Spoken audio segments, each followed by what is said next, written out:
아버님, 여긴 왜 오신 거예요? 저는 초대한 적 없는데요. 귀가 잘못 들은 걸까요? 저는 무심코 며느리 수진이를 다시 쳐다봤습니다. 저는 오늘 제 며느리 수진이의 승진 파티에 초대받지 않은 손님이었습니다.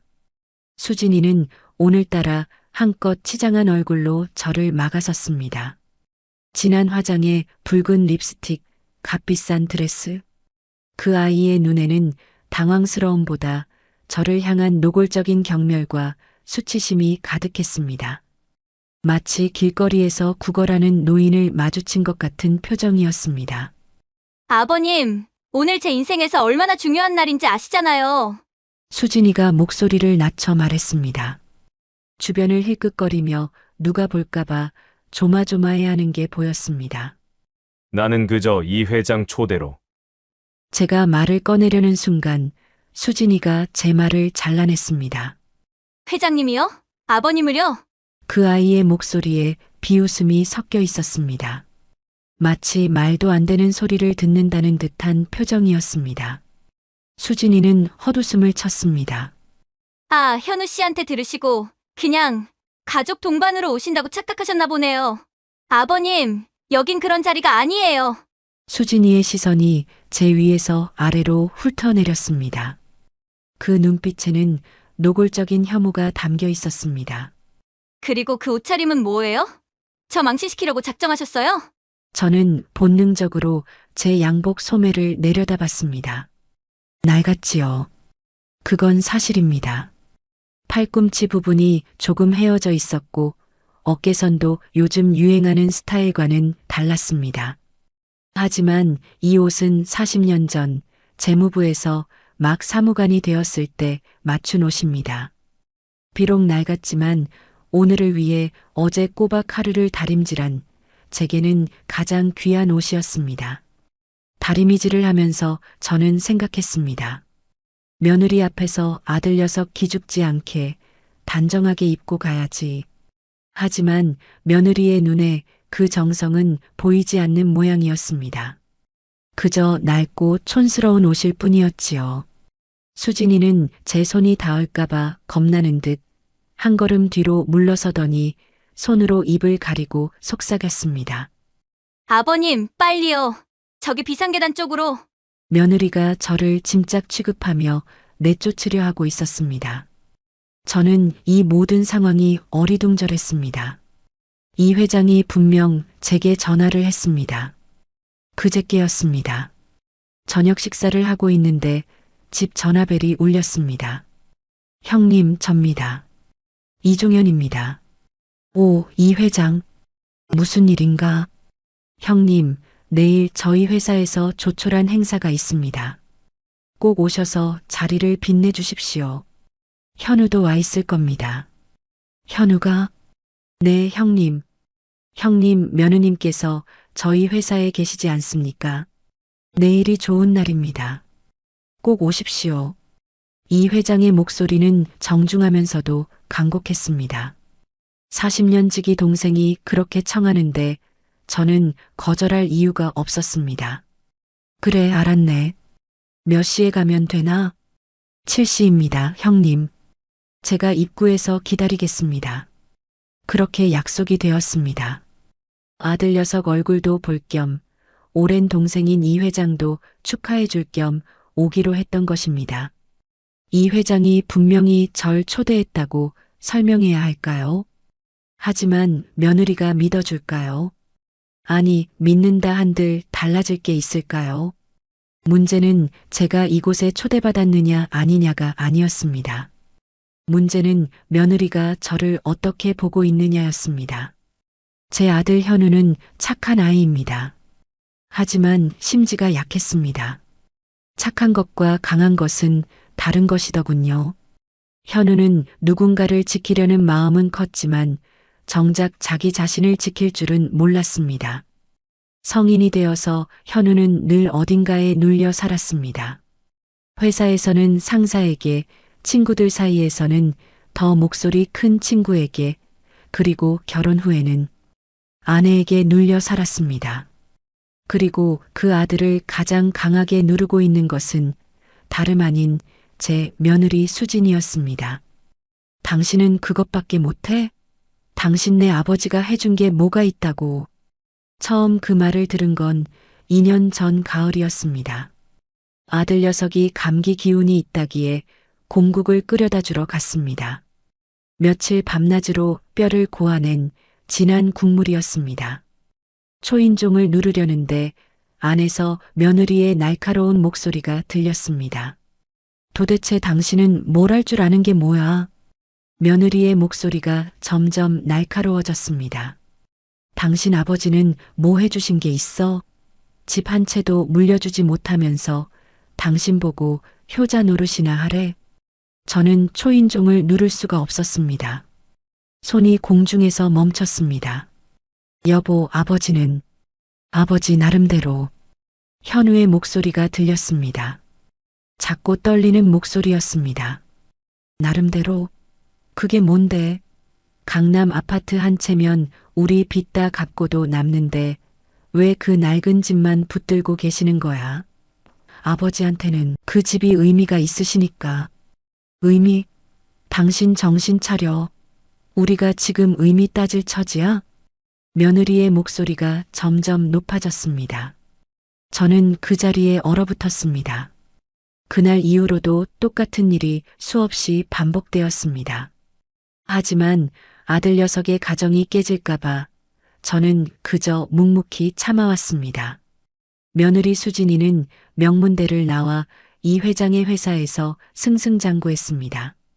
그 아이와 제 아들 현우는 같은 회사에서 만났습니다. 사내 커플이었지요. 5년 전 봄이었습니다. 현우가 퇴근 후 제 집에 찾아왔습니다. 얼굴이 상기되어 있었습니다. 아버지, 저 좋아하는 사람이 생겼어요. 29의 아들이 수줍게 말했습니다. 그래, 어떤 사람인데? 회사 선배예요. 저보다 1살 많고 정말 똑똑하고 능력 있는 사람이에요. 현우의 눈이 반짝였습니다. 그런 아들의 모습을 본 것이 얼마만인지 모르겠더군요. 이름이 뭔데? 이수진이요. 영업팀에서 일하는데 실적이 정말 좋대요. 그래서 너는? 저는 아직 고백도 못했어요. 현우는 그 후 몇 달 동안 수진이에게 조심스럽게 다가갔습니다. 점심 식사 자리를 함께하고 커피를 사다 주고 업무를 도와주었습니다. 현우가 집에 올 때마다 수진이 이야기뿐이었습니다. 아버지, 수진 선배가 오늘 제 기획안 칭찬했어요. 아버지, 수진 선배가 회식 때 제 옆자리에 앉았어요. 마치 고등학생처럼 들떠 있었습니다. 그해 여름 현우와 수진이는 정식으로 사귀기 시작했습니다. 처음 수진이를 집에 데려온 날을 저는 지금도 기억합니다. 단정한 옷차림에 밝은 미소를 짓고 있던 그 아이. 아버님, 처음 뵙겠습니다. 이수진입니다. 공손하게 인사하는 모습이 마음에 들었습니다. 현우 씨한테 아버님 이야기 많이 들었어요. 공직자로 평생을 청렴하게 사신 분이시라고요. 저는 수진이가 진심으로 현우를 좋아한다고 믿었습니다. 하지만 지금 생각해보면 그때부터 조짐은 있었습니다. 아버님, 이 동네가 재개발 예정 지역이라면서요? 수진이가 집을 둘러보며 물었습니다. 응, 그런 이야기가 있더구만. 와, 그럼 시세가 많이 오르겠네요. 요즘 강남은 정말. 현우가 얼른 화제를 돌렸습니다. 수진 씨, 아버지가 해주신 음식 좀 먹어봐. 하지만 수진이의 눈은 이미 집 안 곳곳을 평가하듯 훑고 있었습니다. 1년 후 두 사람은 결혼했습니다. 결혼식 날 수진이는 화려했습니다. 값비싼 드레스, 완벽한 화장, 호텔 예식장. 수진이 친정에서 대부분의 비용을 댔습니다. 우리 딸 시집 보내는데 이 정도는 해줘야지. 수진이 어머니가 말했습니다. 그 말투에는 묘한 우월감이 섞여 있었습니다. 마치 시댁에서는 이런 거 못 해주죠? 라고 말하는 것 같았습니다. 현우는 죄송하다는 표정으로 저를 봤습니다. 아버지, 괜찮으시죠? 그래, 신부 쪽에서 하고 싶다는데 뭐. 하지만 속으로는 불편했습니다. 주례 인사말에서 신랑 집안 이야기는 한마디도 없었을 때 마치 현우가 혼자 태어난 사람처럼 가족 없는 사람처럼 취급되었습니다. 신혼 초 몇 달은 괜찮아 보였습니다. 현우는 행복해 보였습니다. 아버지, 수진이가 요리도 잘해요. 아버지, 수진이가 승진했대요. 하지만 6개월쯤 지나자 상황이 달라지기 시작했습니다. 회사 내규상 부부는 같은 부서에 있을 수 없었습니다. 둘 중 한 명이 부서를 옮겨야 했습니다. 당연히 실적이 좋은 수진이가 남고 현우가 옮겨야 했습니다. 인사팀에서 현우에게 통보했습니다. 현우 씨, 마케팅팀으로 발령 났어요. 현우는 고민했습니다. 마케팅팀은 괜찮은 부서였습니다. 하지만 수진이가 말했습니다. 현우 씨가 마케팅팀 가면 나랑 같은 건물도 아니잖아. 응, 그렇긴 한데. 현우 씨가 다른 건물 가면 사람들이 뭐라고 할까? 아내한테 밀려났다고 하지 않을까? 현우는 며칠을 고민하더니 결정했습니다. 그룹 내 작은 계열사로 자원해서 갔습니다. 본사에서 30분 거리의 작은 물류회사였습니다. 아버지, 괜찮아요. 수진이 커리어가 더 중요하니까요. 현우는 그렇게 말했지만 저는 마음이 편치 않았습니다. 현우야, 내일도 중요하지 않냐? 아니요, 저는 수진이만 잘 되면 돼요. 그때부터였습니다. 현우의 어깨가 조금씩 축 처지기 시작한 것이 결혼 2년차가 되자 며느리의 본 모습이 조금씩 드러나기 시작했습니다. 현우는 주말마다 수진이 친정 일을 했습니다. 오늘 우리 엄마 차 세차 좀 해줘야 해. 우리 엄마가 마트 갈 건데 운전해줘. 동생이 이사하는데 짐 좀 옮겨줘. 현우는 묵묵히 다 했습니다. 토요일 아침 일찍 일어나 장인어른 차를 세차했습니다. 일요일에는 장모님을 모시고 마트를 갔습니다. 처제 이사 날에는 하루 종일 짐을 날랐습니다. 형부 고마워.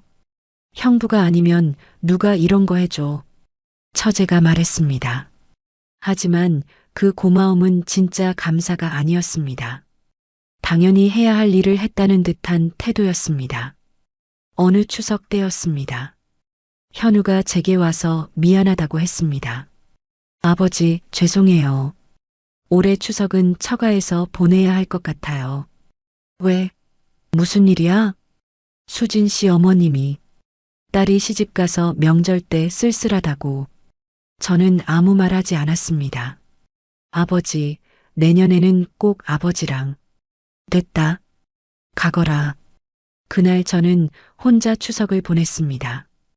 텅 빈 집에서 혼자 송편을 먹었습니다. 아내가 세상을 떠난 후 처음 맞는 홀로 보낸 명절이었습니다. 며느리의 친정에서 현우는 사위가 아니라 종처럼 부려졌습니다. 그리고 그에 대한 보답은 이런 말들이었습니다. 당신 아버지는 우리한테 해주는 게 뭐가 있어? 우리 부모님은 당신한테 얼마나 잘해주시는데. 며느리의 입에서 그런 말이 나오기 시작했습니다. 그리고 결정적인 사건이 있었습니다. 3년 전 여름이었습니다.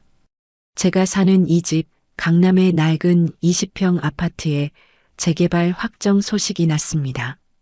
뉴스에 나왔습니다. 강남 99구역 재개발 최종 확정. 시세 급등 예상. 그날 저녁 현우와 수진이가 함께 집에 왔습니다. 아버님, 들으셨어요? 재개발 확정됐대요. 수진이의 목소리가 들떠 있었습니다. 그렇더구나. 아버님, 이제 이 집값 엄청 오를 거예요. 지금 시세가 얼만데 재개발되면. 수진이는 계산기를 두드리기 시작했습니다. 최소 2배는 오를 거예요. 아, 어쩌면 3배도. 현우가 며느리를 말렸습니다. 수진 씨, 그런 이야기는 나중에. 왜? 좋은 일인데. 아버님도 좋으시잖아요. 그날 이후 며느리는 제게 집을 팔라고 압박하기 시작했습니다. 처음에는 조심스럽게 아버님, 이제 나이도 있으신데 이런 낡은 집에서 사실 필요 없잖아요. 계단도 없는 신축 빌라 하나 구하시면 훨씬 편하실 텐데. 하지만 제가 반응하지 않자 점점 노골적으로 변했습니다. 아버님, 재개발 보상금 받으시면 작은 빌라 하나 사시고 나머지는 현우 씨 사업 자금으로 쓰면 안 돼요? 현우 씨가 지금 회사에서 얼마나 힘들어 하는데 독립할 기회를 주셔야죠. 아버님이 현우 씨한테 해주실 수 있는 게 그것밖에 없잖아요. 전화가 왔습니다. 일주일에 두세 번씩. 아버님, 부동산에서 연락 왔어요. 지금 팔면 좋은 가격에 나간대요. 문자가 왔습니다. 아버님, 이 기사 보세요. 재개발 지연되면 손해래요. 링크가 첨부되어 있었습니다. 명절 때마다, 생일 때마다 며느리의 입에서 나오는 말은 그것뿐이었습니다. 아버님, 집 생각은 좀 해보셨어요? 심지어 현우 생일날이었습니다. 제가 현우를 위해 미역국을 끓였습니다. 며느리도 함께 왔습니다. 아버님, 국 맛있네요. 수진이가 말했습니다. 그래, 많이 먹어라. 그리고 며느리는 자연스럽게 말을 이었습니다. 아버님, 사실 오늘 현우 씨 생일이잖아요. 남편한테 가장 큰 선물은 뭘까 생각해 봤는데, 역시 독립 자금이지 않을까요? 현우 씨가 제일 원하는 게 그거거든요. 현우가 깜짝 놀라 며느리를 봤습니다. 수진 씨, 무슨 소리야? 현우 씨 사실이잖아. 맨날 회사 그만두고 싶다면서. 저는 숟가락을 내려놓았습니다. 먹어라, 국 식는다. 더 이상 아무 말도 하지 않았습니다. 그 아이는 제가 평생을 재무부 고위직으로 일하며 제게 어떤 영향력을 가졌는지 모릅니다. 그저 은퇴 후 저를 능력 없는 평범한 노인쯤으로 여겼습니다. 아버님 세대는 그냥 운 좋게 공무원 된 거잖아요. 요즘 시대가 어떤 시대인지 아세요? 며느리는 제 앞에서 대놓고 시댁을 무시했습니다. 시아버지가 뭐 해주신 게 있다고 명절 때마다 인사하러 가야 돼요? 이 말은 현우가 없을 때 제게 직접 한 말이었습니다. 추석 때 며느리 친정에 가기 전이었습니다. 아버님, 솔직히 말씀드릴게요. 수진이가 현우를 밖에 나가 있게 하고 저와 단둘이 이야기하자고 했습니다. 저희 부모님은 우리한테 차도 사주시고 집 계약금도 보태주셨어요. 그런데? 근데 시댁은요? 해주신 게 뭐가 있어요? 저는 대답하지 않았습니다. 현우 씨는 착해요. 너무 착해서 아무 말도 못해요. 근데 저는 달라요. 저는 우리 가정의 미래를 생각해야 하거든요. 그래서 아버님이 그 집 좀 파셨으면 좋겠어요. 우리 진짜 힘들거든요. 그런 말들을 들을 때마다 저는 아무 말도 하지 않았습니다. 아들 녀석의 가정이 깨질까봐 두려웠습니다. 현우가 행복하다면 제가 좀 무시당하는 것은 참을 수 있다고 생각했습니다. 하지만 그건 제 착각이었습니다. 현우는 행복하지 않았습니다. 그저 참고 있었을 뿐입니다. 이 회장이 강남에 으리으리한 아파트를 몇 번이나 사주겠다는 것을 마다한 것은 제게는 이 집이 아들 녀석을 키우고 아내와 함께한 추억이 밴 이 집이 그 어떤 궁전보다 편안하기 때문입니다. 저는 그저 제 원칙대로 소박하게 사는 것이 좋을 뿐입니다. 하지만 며느리의 눈에 화려한 자신의 경력에 아무런 도움이 되지 않는 저는 그저 낡고 힘없는 걸림돌일 뿐이었습니다. 저는 그저 아들이 행복하길 바랐습니다. 그래서 오늘 저는 이 자리에 온 것입니다. 이 회장의 초대에 응하고 아들 녀석의 길을 살려주고 싶었습니다. 며느리에게 무시당하는 제 아들이 사실은 누구의 아들인지 보여주고 싶었습니다. 아버님, 듣고 계세요? 수진이가 짜증 섞인 목소리로 저를 불렀습니다. 저는 그제야 정신을 차렸습니다. 한동안 멍하니 서 있었나 봅니다. 며느리의 얼굴에 짜증이 역력했어요. 여기서 이러시면 저도 현우 씨도 회사에서 입장이 곤란해져요.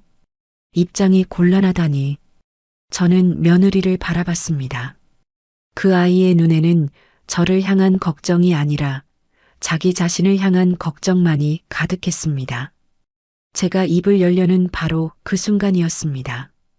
여보, 여보. 저 멀리서 다급한 목소리가 들렸습니다. 고개를 돌리니 아들 현우가 연회장 안쪽에서 달려오고 있었습니다. 현우는 숨을 헐떡이며 우리 앞에 멈춰 섰습니다. 얼굴이 붉어져 있었고 이마에 땀이 맺혀 있었습니다. 여보, 무슨 일이야? 현우가 며느리를 보며 물었습니다. 그러고는 저를 발견했습니다. 아버지, 여긴 어쩐 일로? 현우의 목소리가 갑자기 힘을 잃었습니다. 당황한 표정이었어요. 기뻐서 놀란 게 아니었습니다. 곤혹스러워하는 표정이었습니다. 현우 씨, 며느리의 목소리가 날카로웠습니다. 거의 비명에 가까웠습니다. 뭐해? 빨리 아버님 좀 모시고 나가. 주변 사람 몇몇이 이쪽을 쳐다봤습니다. 수군거리는 소리가 들렸어요. 수진이는 그제야 목소리를 낮췄습니다. 하지만 그 목소리에는 도끼가 서려 있었습니다. 내 인생 망칠 셈이야? 그 말에 현우의 얼굴이 더욱 창백해졌습니다. 저는 아들을 봤어요. 현우도 저를 봤습니다. 하지만 곧 시선을 피했습니다. 눈을 마주치지 못했습니다. 아버지, 일단 나가시죠. 현우가 떨리는 목소리로 말했습니다. 일단 나가시라니. 그 말이 제 가슴에 박혔습니다. 대못처럼 박혔습니다. 제가 나중에 현우가 말을 잇지 못했습니다. 나중에 뭘 하겠다는 건지 아들 스스로도 모르는 것 같았습니다. 저는 아들 녀석을 가만히 바라봤습니다. 현우는 며느리와 저 사이에서 어쩔 줄을 몰라 하며 계속 제 눈을 피했습니다. 어깨가 움츠러들어 있었어요. 손을 주먹 쥐었다 폈다를 반복했습니다. 며느리의 얼굴이 더욱 굳어졌습니다. 그때였습니다. 저기 이 회장님 오신다.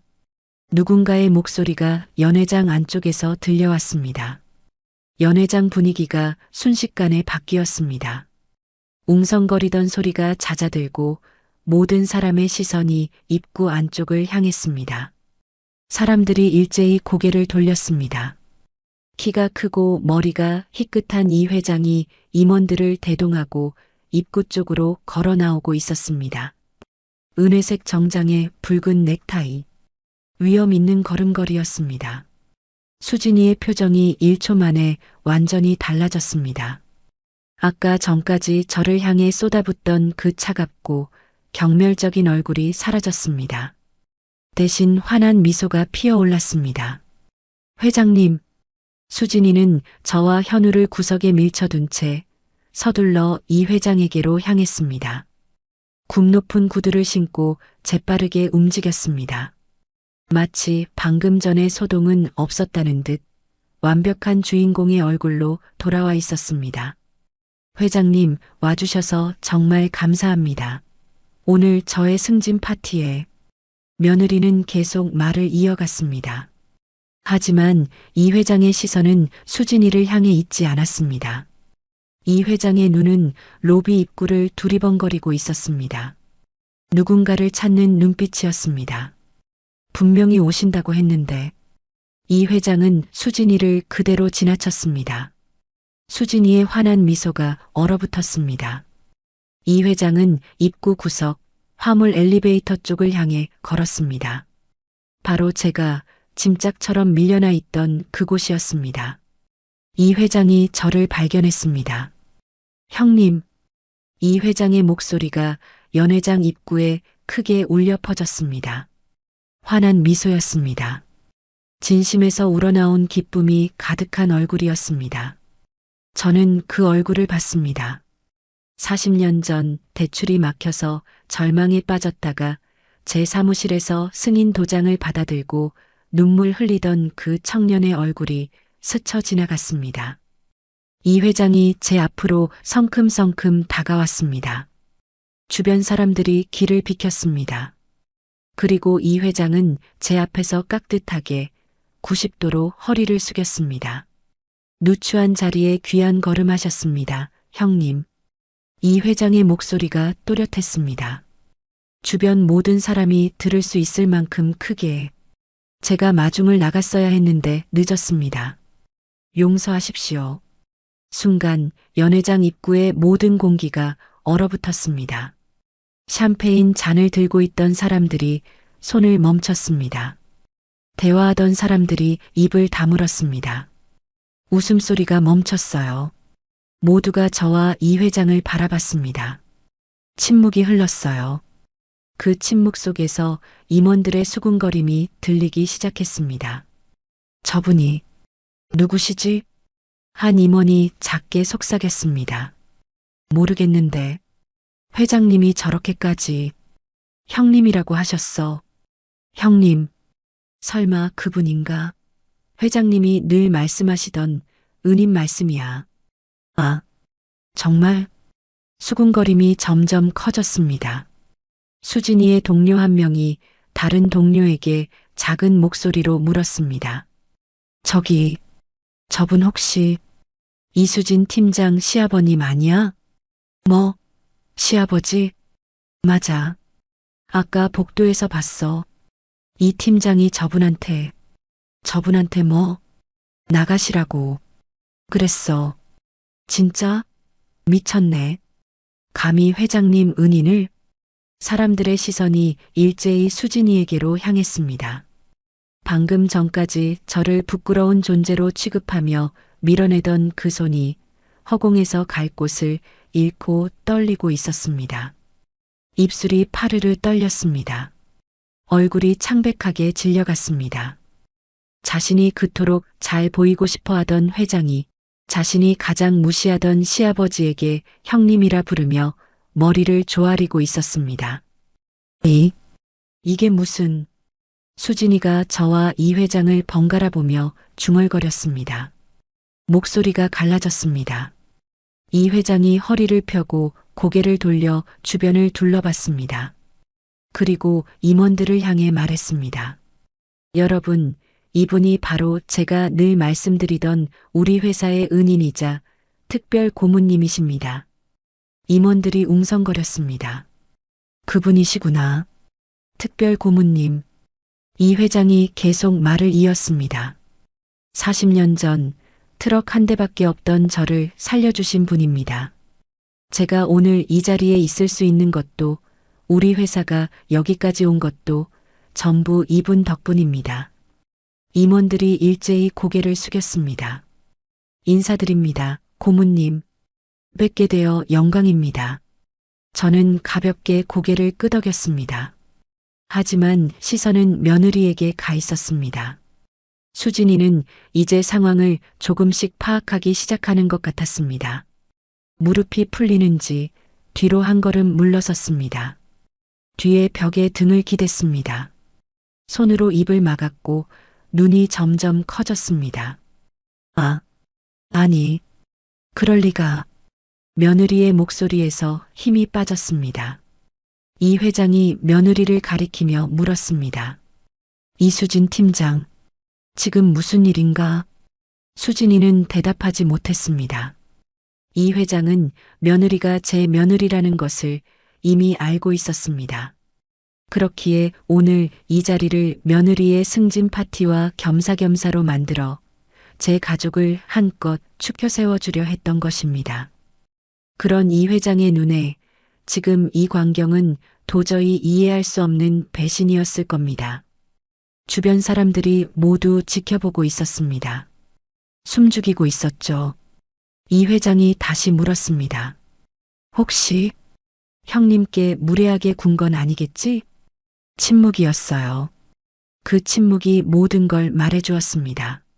아들 현우는 이미 얼굴이 하얗게 질려 그 자리에 서 있었습니다. 다리가 후들거리는지 벽을 짚고 있었습니다. 입술이 바짝 말라 있었습니다. 저는 아무 말 없이 며느리를 바라봤습니다.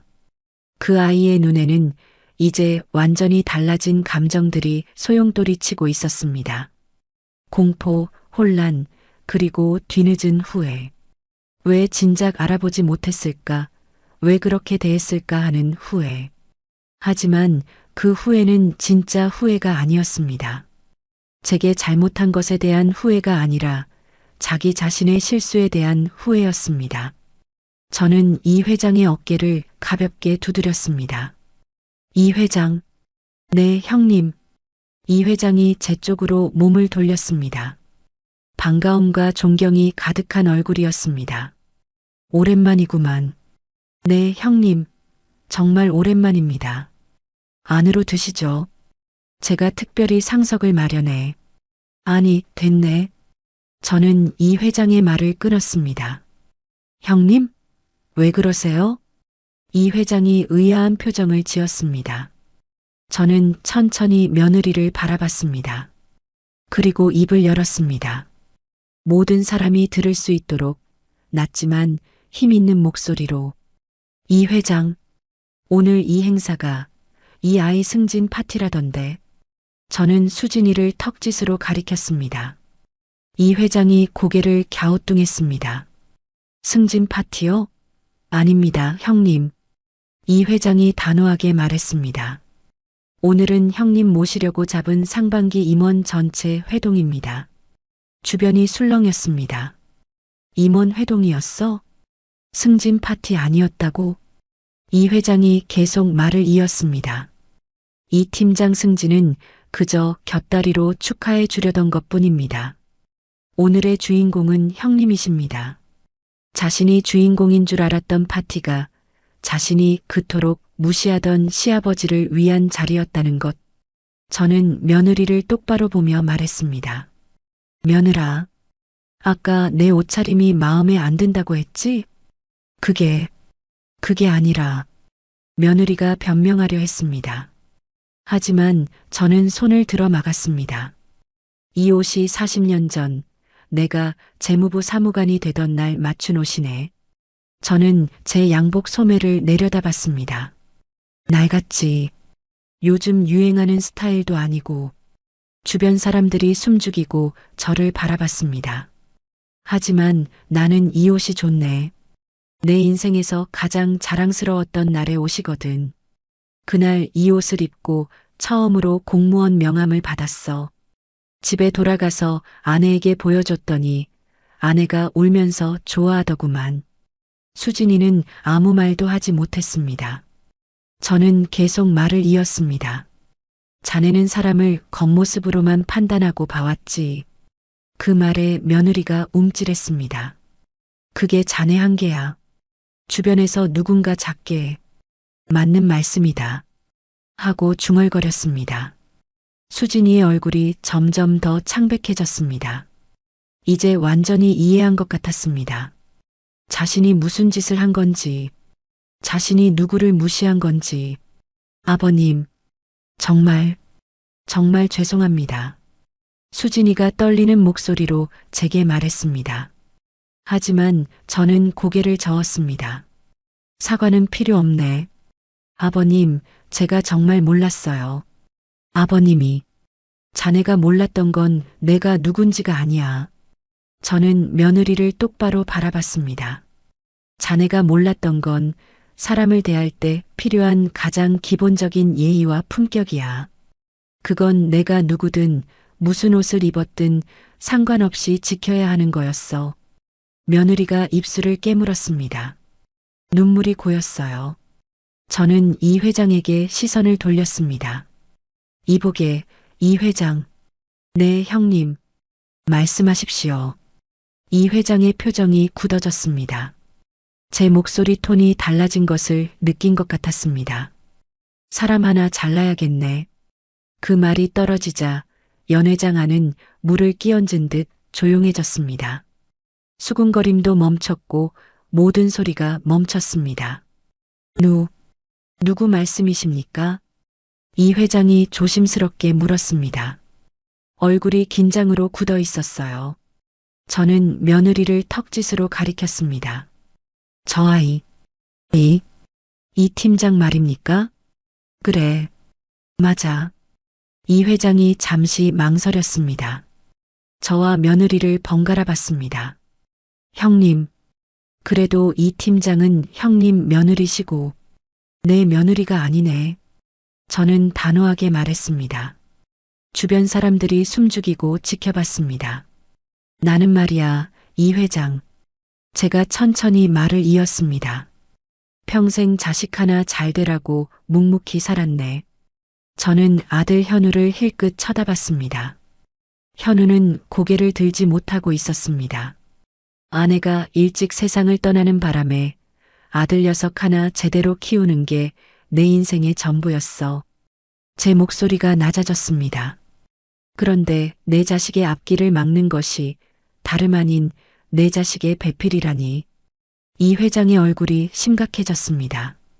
내 자식이 집에서 어떻게 사는지 아나? 아내 눈치 보느라 아버지한테 전화 한 통 제대로 못하네. 공국 갖다 줘도 문 밖에 두고 가야 하고 며느리 비위 맞추느라 기가 꺾여 사는구만. 주변 사람들이 고개를 숙였습니다. 감히 쳐다볼 수 없다는 듯이 이 회장이 상황을 파악하고 고개를 끄덕였습니다. 알겠습니다, 형님. 이 회장의 목소리가 단호해졌습니다. 강전무. 네, 회장님. 뒤에 서 있던 임원 한 명이 앞으로 나왔습니다. 당장 이수진 팀장, 대기 발령 조치해. 그리고 내일 아침 인사위원회 긴급 소집. 알겠습니다. 강 전무가 수첩을 꺼내 적기 시작했습니다. 안 돼. 안 돼. 수진이가 절규했습니다. 회장님, 제가 잘못했어요. 정말 잘못했어요. 수진이의 목소리가 울먹였습니다. 한 번만 용서해 주세요. 제발. 하지만 이 회장은 고개를 저었습니다. 이 팀장. 네. 회장님. 나는 형님 한 분 덕분에 여기까지 왔네. 이 회장의 목소리가 차갑게 식었습니다. 그분을 무시한 사람을 우리 회사에 둘 수는 없어. 그게 내 원칙이야. 회장님. 수진이가 무릎을 꿇으려 했습니다. 하지만 이 회장은 뒤로 물러섰습니다. 수진이가 이번엔 제게로 기어오다시피 다가왔습니다. 아버님. 며느리가 제 바지 끝을 잡았습니다. 아버님, 제가 잘못했어요. 정말 잘못했어요. 눈물이 흘러내렸습니다. 화장이 번졌어요. 아까까지의 화려한 모습은 온데간데 없었습니다. 한 번만 용서해 주세요. 다시는 그러지 않을게요. 저는 그 손을 조용히 뿌리쳤습니다. 나를 아버님이라 부르지 말게. 아버님, 제발. 며느리가 다시 손을 뻗었습니다. 하지만 저는 한 걸음 물러섰습니다. 자네 같은 며느리를 둔 적이 없네. 그 말이 떨어지자 수진이는 완전히 무너졌습니다. 동료들도 슬금슬금 뒤로 물러섰습니다. 저 사람 완전 끝났네. 회장님 은인을 저렇게 대하다니. 자업자득이지 뭐. 작은 속삭임들이 들렸습니다. 저는 아들 현우를 봤습니다. 현우야.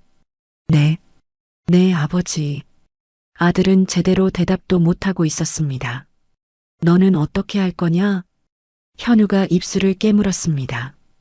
그리고 바닥에 주저앉은 며느리를 내려다봤습니다. 저는 아버지 편입니다. 그 말에 수진이가 고개를 들어 현우를 봤습니다. 당신, 뭐라고? 미안해, 수진 씨. 나도 이제는 못 참겠어. 아버지한테 이러는 거. 현우의 목소리가 잠겼지만 처음으로 단단한 어조였습니다. 당신 아버지가 살아계셨으면 당신도 이렇게 못했을 거야. 내 아버지는 정말 대단한 분이셔. 근데 나는 그동안 아버지를 지켜드리지 못했어.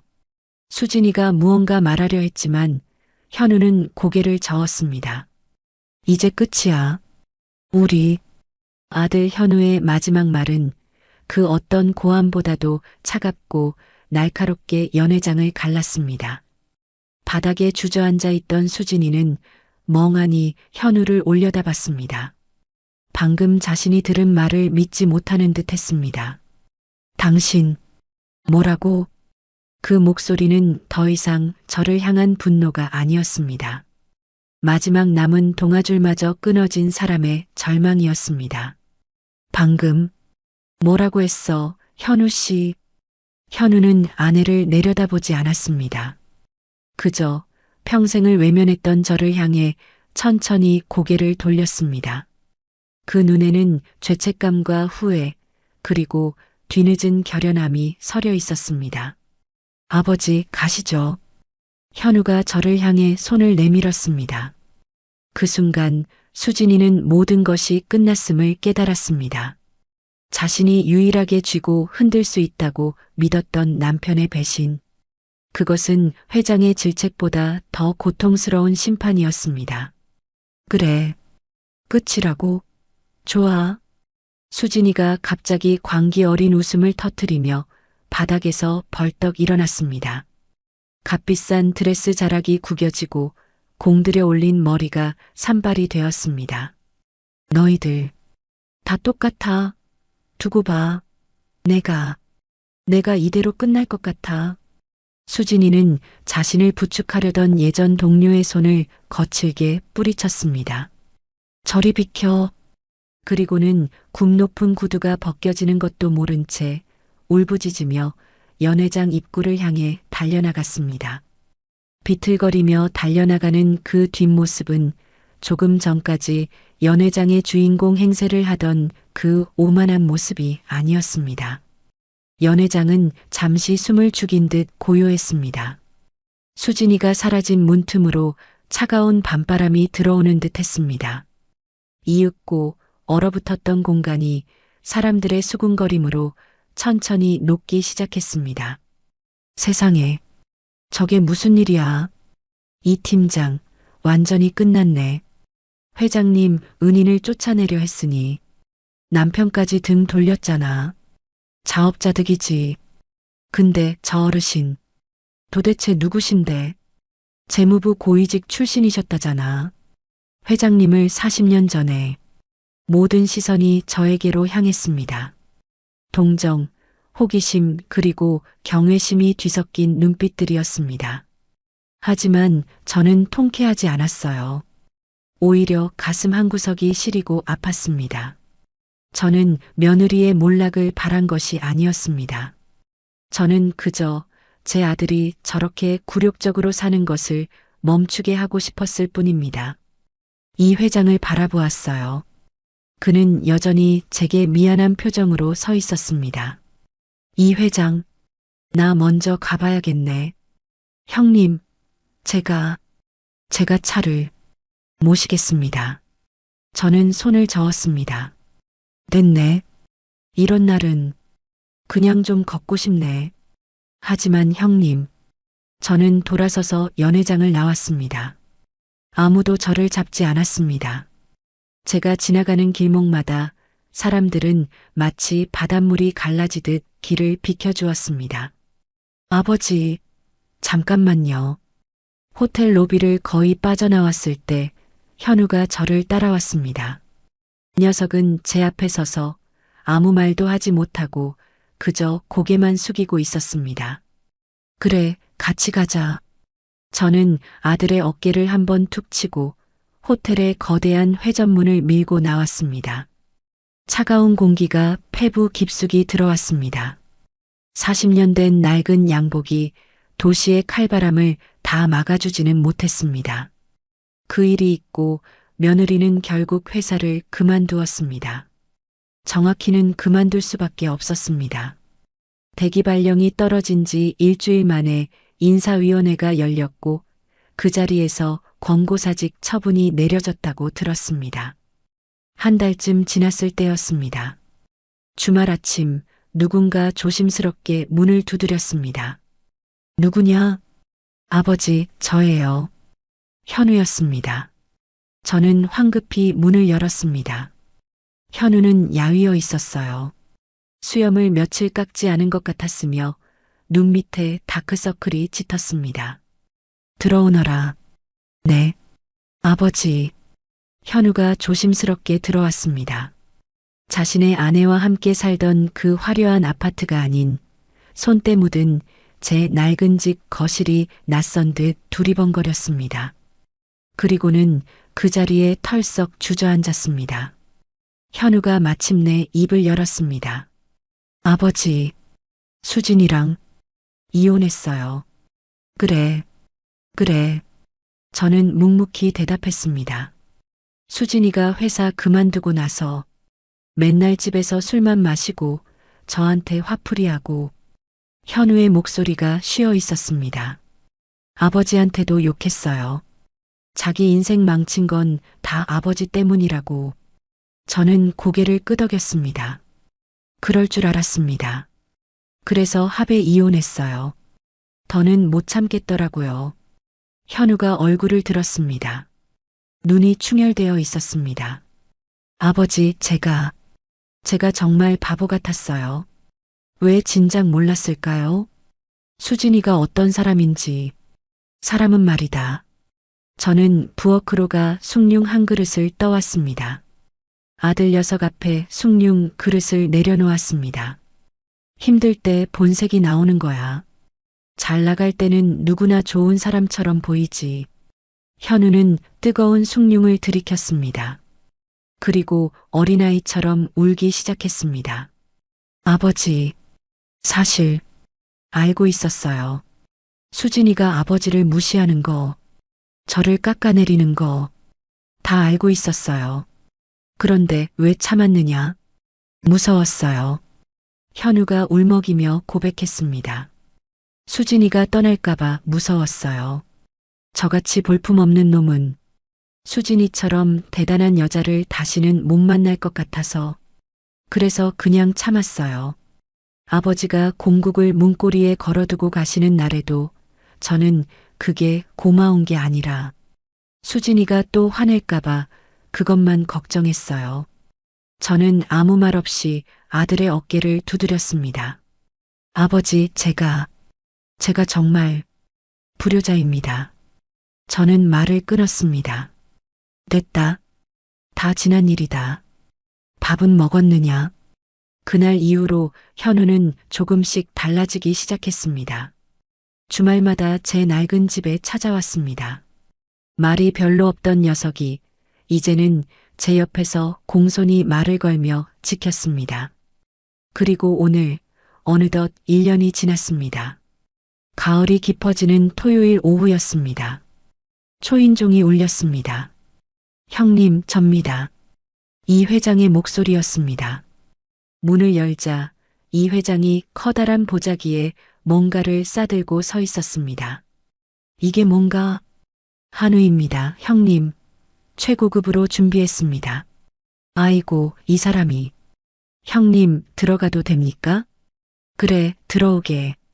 이 회장이 거실로 들어왔습니다.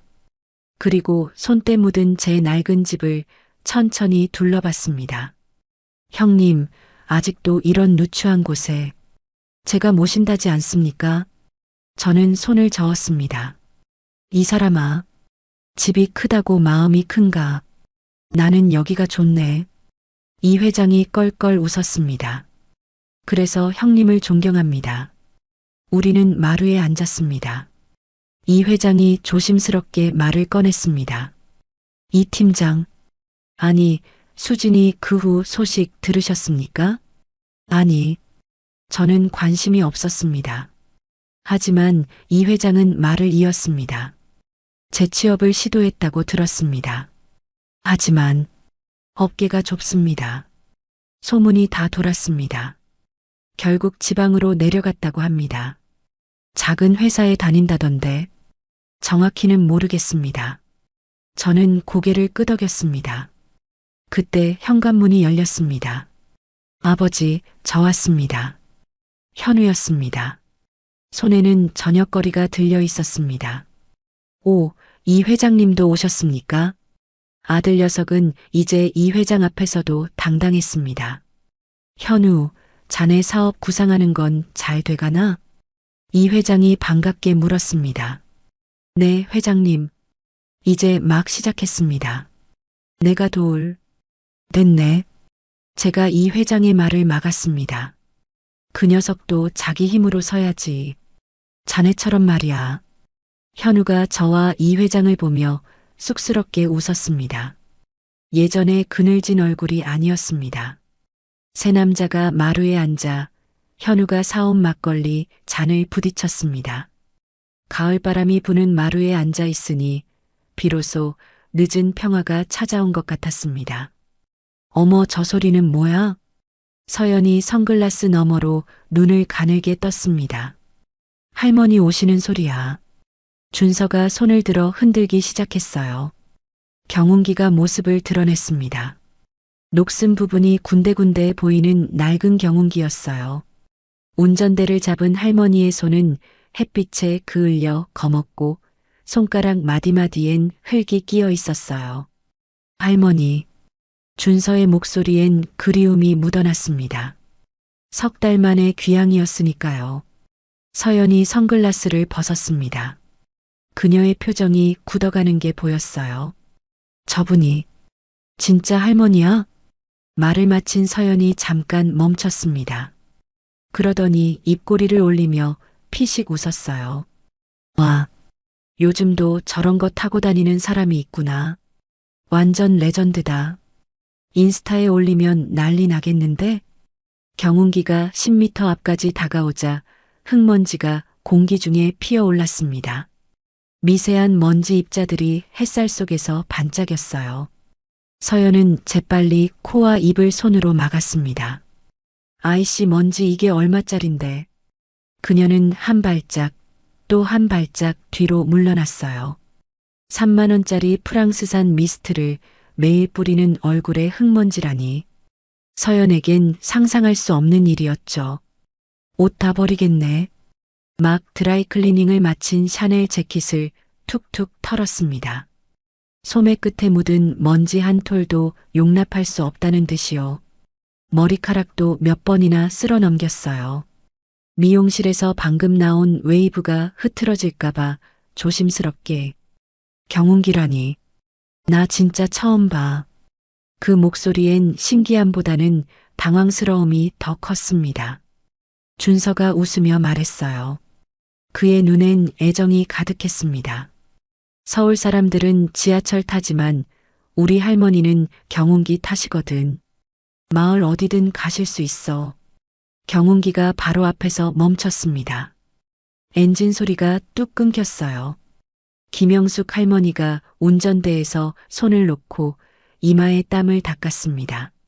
목에 두른 수건은 땀에 젖어 있었고 얼굴엔 주름 사이사이로 흙먼지가 앉아 있었어요. 하지만 손주를 보는 순간 그 얼굴이 꽃처럼 피어났습니다. 아이고, 우리 준서 왔구나. 할머니가 경운기에서 내리려 하자 준서가 재빨리 다가가 부축했어요. 할머니, 조심하세요. 에이, 뭘 조심해. 이 정도야 아무것도 아니지. 다른 곳에 시선이 뺏긴 틈에 서연은 빠르게 경운기를 찍었습니다. 하참, 내가 이런 걸 다 보네. 할머니의 시선이 서연에게 향했습니다. 이 아가씨가 준서 여자친구구나? 네, 할머니. 서연이에요. 서연은 억지로 미소를 지으며 고개를 숙였습니다. 인사는 짧았어요. 할머니가 다가오려 하자 살짝 몸을 틀어 거리를 유지했죠. 아이고, 아가씨가 어쩜 이렇게 하얗고 인물이 곱네. 먼 길 왔지?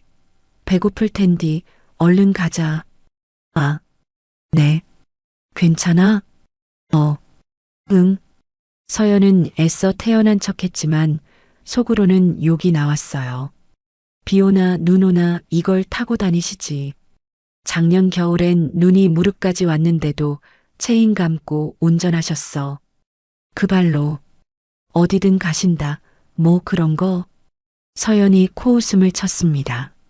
하지만 준서는 그 비아냥을 못 들은 척했어요. 담 너머로 텃밭이 보였어요. 상추며 고추며 온갖 채소들이 심어져 있었죠. 저게 다 우리 밭이요. 할머니가 말했습니다. 농약 하나도 안 쳤어. 다 손으로 벌레 잡고 키운 거야.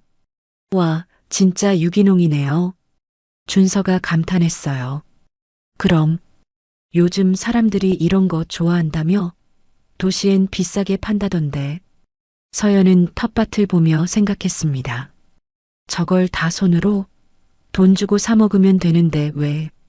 마침내 집 마당으로 들어섰습니다. 장독대가 반드시 줄지어 있었어요. 크고 작은 항아리들이 햇빛을 받아 윤이 났죠. 처마 및 빨래줄엔 빨래 대신 서류철이 집게로 집혀 있었습니다. 바람에 펄럭이는 종이들 사이로 농협 로고가 선명했어요. 저건 왜 저기? 서연이 의아한 표정으로 물으려다 말았습니다. 비 맞아서 젖었길래 말리는 거요. 할머니가 경운기에서 내리며 말했어요. 장부가 젖으면 안 되거든. 서연은 집을 둘러봤습니다.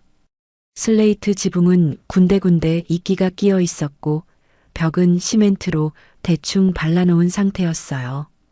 대문도 없었죠. 그냥 열린 공간이었습니다. 그녀는 한숨을 삼켰습니다. 먼저 손 씻어. 할머니가 우물가로 안내했어요. 펌프식 우물이었습니다. 이걸로 씻으라고요? 서연이 당황했어요. 시원하고 좋아. 지하수라 깨끗해. 준서가 먼저 펌프질을 했습니다. 찬물이 콸콸 쏟아졌어요.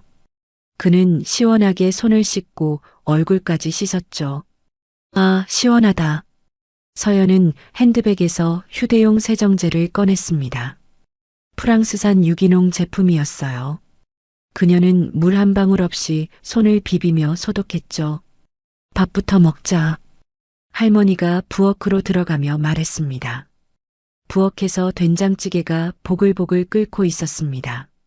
구수한 냄새가 집 안가득 퍼졌어요. 할머니는 나무 주걱으로 찌개를 저으며 간을 봤습니다. 옆 가스레인지에선 달걀 부침이 노릇노릇 익어가고 있었죠. 준서야, 상 좀 펴라. 네, 할머니. 준서가 방에서 밥상을 가져왔습니다. 낡은 원목상이었지만 깨끗하게 닦여 있었어요. 서연은 부엌 입구에 서서 안을 들여다봤습니다. 시멘트 바닥, 연탄 자국이 남은 벽, 그리고 70년대식 싱크대. 이런 데서 요리를 하다니. 띠리리링. 창틀 위에 놓인 효도폰이 울렸습니다. 화면에 농기계 점검일 안내라는 글자가 떴어요. 여보세요? 아, 농협이구나. 할머니가 젖은 손을 앞치마에 닦으며 전화를 받았습니다. 다음 주 화요일? 알았어. 경운기 가져갈게. 통화를 마친 할머니가 버튼을 2번 꾹 눌러 전화를 끊었습니다. 그 모습이 서연에겐 신기했어요. 스마트폰도 아니고 효도폰이라니. 할머니, 스마트폰 안 쓰세요? 서연이 물었습니다. 그런 거 뭐하러 써? 이걸로도 전화 잘 되는데. 할머니가 반찬을 하나둘 상에 올리기 시작했어요. 보리밥이 담긴 녹그릇, 열무김치, 달걀 부침, 봄동 무침, 그리고 된장찌개. 소박했지만 정성이 가득한 상차림이었죠. 특별한 건 없지만 많이 먹어. 할머니가 밥을 푸며 말했습니다. 보리가 섞인 밥이 뽀얀 김을 내뿜었어요. 서연은 수저를 들었다가 잠시 멈췄습니다. 스테인리스 숟가락에 얼룩이 있었어요. 그녀는 휴지로 슬쩍 닦아냈죠. 준서는 그 모습을 보고 미안한 표정을 지었습니다. 할머니 된장찌개 진짜 맛있어요. 서울에서는 못 먹는 맛이야. 준서가 한 숟가락 떠먹으며 감탄했습니다. 그래, 맛있으면 더 먹어. 할머니가 준서 그릇에 된장찌개를 더 퍼주었어요. 서연은 조심스럽게 된장찌개를 한 숟가락 떴습니다. 짠맛이 확 올라왔어요. 거칠고 투박한 맛이었습니다. 할머니, 그런데 서연이 숟가락을 내려놓으며 말을 꺼냈어요. 준서 씨 의대, 학비는 어떻게 하셨어요? 의대가 되게 비싸잖아요. 순간 식탁에 정적이 흘렀습니다. 준서가 서연을 흘끔 쳐다봤어요. 왜 갑자기 그런 걸? 할머니는 잠시 젓가락을 멈췄다가 천천히 일어났습니다. 잠깐만. 할머니가 장독대 옆으로 가더니 비닐에 쌓인 두꺼운 서류철을 가져왔어요. 모서리가 닳아 너덜너덜했고 표지는 누렇게 변색되어 있었죠. 이게 뭐예요? 서연이 물었습니다.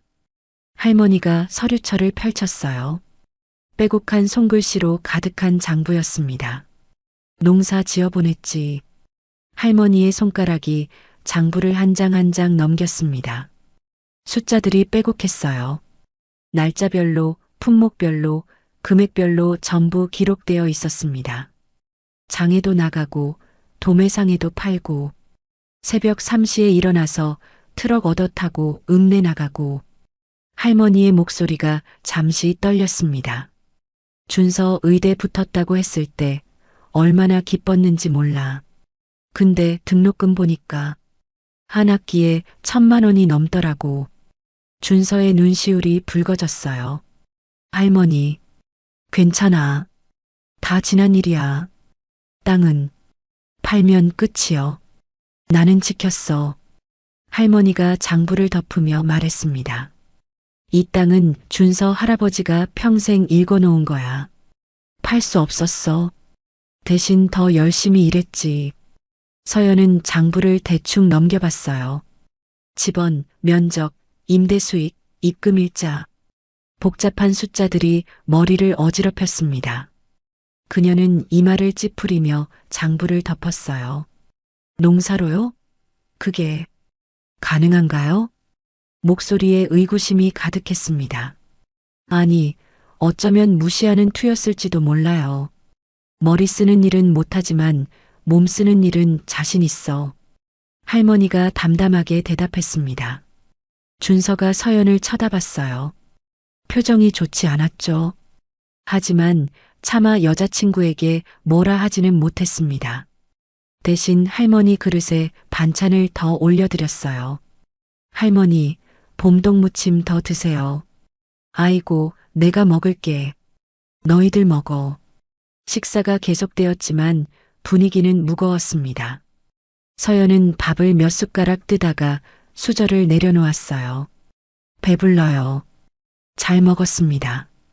밥그릇에는 아직 반 이상이 남아 있었죠.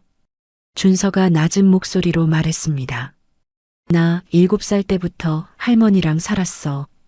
부모님은 해외에 계셨어. 사업 때문에. 그래서 할머니가 날 키우셨지. 준서의 목소리가 떨렸습니다. 내가 군 제대한 해에 부모님이 교통사고로 돌아가셨어. 서연이 살짝 몸을 돌렸어요.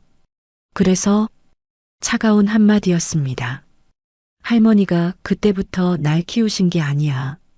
처음부터 키우셨어. 학비 걱정한 적 없었고 용돈도 넉넉했어. 준서가 한숨을 내쉬었습니다. 아까 내가 물어본 거 할머니 마음 아프게 하지 마. 할머니한테 농사는 자부심이야. 서연은 대답하지 않았습니다. 창밖에서 바람이 불었어요. 장독대 뚜껑이 달그락거리는 소리가 들렸습니다. 어둠 속에서 그 소리만 유독 크게 들렸죠. 서연이 왜 저럴까? 할머니를 무시하는 것 같아. 하지만 그 생각을 입 밖으로 꺼내지는 못했어요. 아직은 서연을 사랑한다고 믿고 있었으니까요. 서울 강남 고층 아파트의 식탁. 테이블 위엔 촛불 대신 작은 조명이 은은히 빛났습니다. 스테이크가 지글지글 익어가며 버터 향이 퍼졌고 유리잔엔 진한 레드와인이 절반쯤 채워져 있었습니다. 은색 커틀러리가 반짝거렸고 그 위에 비친 서연의 얼굴은 들떠 있었습니다. 엄마, 진짜 웃긴 얘기 해줄까? 서연이 스테이크를 잘라 한 입 베어물며 웃었습니다. 준서 할머니가 우리 마중 나왔는데 경운기를 타고 오신 거 있지? 경운기. 엄마의 얇은 눈썹이 위로 올라갔습니다. 그래. 흙먼지 다 튀고 수건 두르고 운전하시는 거야. 나 진짜 영화 찍는 줄 알았다니까. 서울에서 그런 사람 본 적 있냐고. 서연은 와인잔을 기울이며 웃었어요. 그게 또 귀엽더라. 진짜 시골 정서랄까? 근데 옆에 있으면 냄새가 좀 나긴 했어. 흙냄새? 비료 냄새? 그녀는 코를 찡그리며 고개를 저었습니다. 솔직히 조금 힘들더라. 엄마는 아무 말 없이 포크를 내려놨습니다. 와인잔의 붉은 빛이 얼굴에 비쳐 입술이 더 차갑게 보였죠. 그런 집이면 안 돼, 서연아. 엄마, 그런 집은 내가 평생 고생할 집이야. 엄마가 천천히 나이프를 닦으며 말했습니다. 아버지는 식탁 건너편에서 조용히 신문을 넘기고 있었어요. 그러다 서연의 말을 듣고는 신문을 접어 내려놓았습니다. 손도 정확하고 환자들한테 평판도 좋아. 내가 보기엔 의사로서 부족한 건 없어. 아버지가 나이프를 내려놓으며 잠시 웃었습니다. 문제는 그 뒤야. 엄마가 궁금하다는 듯 물었습니다. 그 뒤라니? 집안이지. 아버지는 와인잔을 들며 말을 이었습니다. 솔직히 처음엔 괜찮은 사람이라 생각했어. 성실하고 예의도 바르고. 그래서 내가 주선까지 했잖아. 준서 좋은 친구라고. 근데 말이야. 그가 와인을 한 모금 삼키며 고개를 저었습니다. 사람이 아무리 똑똑해도 뿌리는 못 속여. 그 친구는 능력 있어도 결국 그런 환경에서 자란 거야. 그런 집안이랑 엮이면 나중에 너만 힘들어져. 병원에서 같이 일할 땐 괜찮지만 가족으로 묶이기엔. 글쎄. 아빠, 근데 아빠가 직접 주선하셨잖아요. 그땐 괜찮다고 하셨잖아요. 아버지가 짧게 웃었습니다. 그땐 몰랐지. 경운기 얘기는 오늘 처음 들었으니까. 서연아, 세상은 말이지. 실력도 중요하지만 품격이 더 오래 간다. 그 친구는 의사로서 훌륭하지만 우리 가정과 어울리긴 어렵다. 엄마가 그 말을 받았습니다. 결혼은 같은 공기 속에서 살아야 하는 거야. 냄새부터 다르면 아무리 사랑해도 오래 못 가. 우리는 흙냄새보단 향수 냄새에 익숙하잖아. 세 사람 사이로 와인잔이 부딪혔습니다. 짧은 금속성 소리가 퍼졌지만 그 안엔 따뜻함보다는 위선의 냉기와 자기 확신의 오만함이 배어 있었습니다. 며칠 뒤 병원 구내식당. 점심시간 특유의 소란스러움이 공간을 채웠습니다. 스테인리스 쟁반이 부딪히는 소리, 국자로 국 푸는 소리, 그리고 여기저기서 터져나오는 웃음소리. 하지만 준서가 앉은 테이블 주변은 이상하게 조용했어요. 준서 선배다. 전공의 한 명이 쟁반을 들고 다가왔다가 갑자기 발걸음을 돌렸습니다. 옆 테이블로 가면서 동료와 속삭였죠. 봤어? 김전공이가 휴대폰을 꺼내 화면을 보여줬습니다. 단체 카톡방이었어요. 준서 선배 할머니 경운기 몰고 마중 나왔다더라. 사진이 확대됐습니다. 흙먼지 날리는 시골길, 녹슨 경운기, 땀에 젖은 수건을 두른 할머니, 그리고 환하게 웃으며 손 흔드는 준서. 서연이 찍어 올린 바로 그 사진이었죠. 이거 실화야? 박전공이가 믿기지 않는다는 표정을 지었어요. 단톡에도 떴던데. 다른 전공이가 희죽 웃었습니다. 서연이가 직접 올렸대. 인스타에 먼저 올렸다가 스토리로 공유한 거 누가 캡처해서. 와, 여자친구가 이런 걸 올려? 그러니까 나 같으면 쪽팔려서. 준서는 묵묵히 밥을 먹고 있었지만 주변의 속삭임이 다 들렸습니다. 귀를 막고 싶었어요. 하지만 그럴 수도 없었죠. 체면이란 게 있지. 누군가의 말에 준서는 숟가락을 꽉 쥐었습니다. 관절이 하얗게 변할 정도로. 띵! 엘리베이터가 도착했습니다. 문이 열리자 박 원장이 들어섰어요. 검은 정장이 빳빳했고 구두는 반들거렸죠.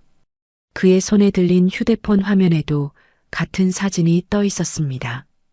박 원장이 준서를 발견했어요. 눈이 마주쳤지만 박 원장은 표정 하나 바꾸지 않았습니다. 마치 투명 인간을 보듯 그냥 지나쳤죠. 요즘 소문이 많네. 박 원장이 옆에 있던 과장에게 말했습니다. 일부러 준서가 들으라고 한 것 같았어요. 무슨 소문이요, 교수님?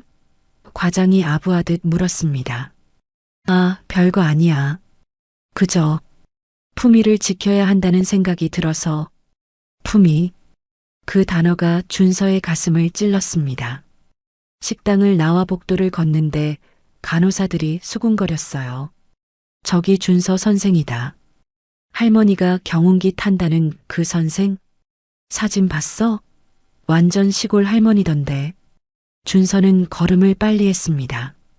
의국으로 들어가 문을 닫고 의자에 주저앉았어요. 휴대폰이 진동했습니다. 의대 동기 단톡방이었어요. 준서는 잠시 망설이다가 클릭했습니다. 레전드다. 이게 2025년에 가능한 일이야? 시골 체험 아니고. 준서는 휴대폰을 던지듯 내려놓았습니다. 서연에게 전화를 걸었어요. 신호음이 길게 이어졌습니다. 여보세요? 서연아, 내가 올린 사진. 아, 그거? 왜? 재밌잖아. 다들 신기해하던데. 서연의 목소리는 태연했습니다. 아니, 오히려 자랑스러운 것처럼 들렸어요. 그게 재밌어? 우리 할머니를. 뭐가 문제야? 사실인데. 경운기 타는 거 맞잖아.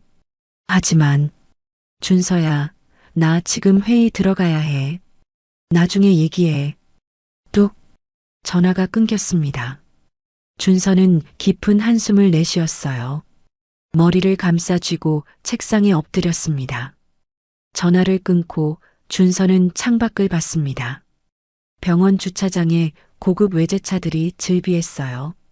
할머니는 경운기를 타고 원장은 벤츠를 타고. 준서는 쓴웃음을 지었습니다. 그래서 뭐? 할머니가 나를 의사로 만들어주셨는데. 하지만 마음 한구석이 불편했어요. 병원 사람들의 시선이, 속삭임이, 그리고 서연의 무심한 태도가 가시처럼 박혀 있었습니다. 그날 밤 의국은 고요했습니다. 벽식의 초침 소리만이 공간을 채웠어요. 또각또각 그 규칙적인 소리가 준서의 귓속을 파고들었습니다. 차트 정리를 하던 준서는 시계를 올려다봤어요. 밤 10시 23분. 문이 열렸습니다. 준서, 아직 있었구나. 박 원장이 들어섰어요. 손에는 두툼한 서류철이 들려 있었습니다. 평소와 달리 넥타이가 풀어져 있었고 셔츠 소매는 팔꿈치까지 거쳐 있었죠. 아, 교수님. 안녕하세요. 준서가 일어나 인사했습니다. 앉아. 박 원장이 손짓했어요. 서류철을 탁자 위에 내려놓는 소리가 묵직했습니다. 할 얘기가 있어서 왔네. 박 원장이 준서 맞은편에 앉았습니다. 잠시 침묵이 흘렀어요. 박 원장은 손가락으로 탁자를 두드렸습니다. 똑똑똑. 준서, 오늘 서연이가 집에 왔었어. 준서의 눈이 흔들렸습니다. 박 원장이 깊은 한숨을 쉬었어요. 아빠, 나 창피해 죽겠어라고 하더군. 준서가 어이없다는 표정을 지었습니다. 서연이가 직접 올린 사진인데. 그래, 처음엔 재미있어서 올렸대. 근데 반응이 예상과 달랐다는 거야. 시집 잘 갔네. 시골 며느리 되는 거냐? 그런 댓글들이 달리니까. 박 원장이 서류철을 열었습니다. 안에는 사진들이 있었어요. 서연이 올린 SNS 사진들을 프린트한 것이었죠. 이 사진들이 병원 전체에 퍼졌어. 심지어 이 사진들 단톡방에도 올라왔다더군. 나도 처음엔 자네와 서연이 잘 되길 바랐어. 자네 실력도 뛰어나고 성실하고 미래가 밝으니까.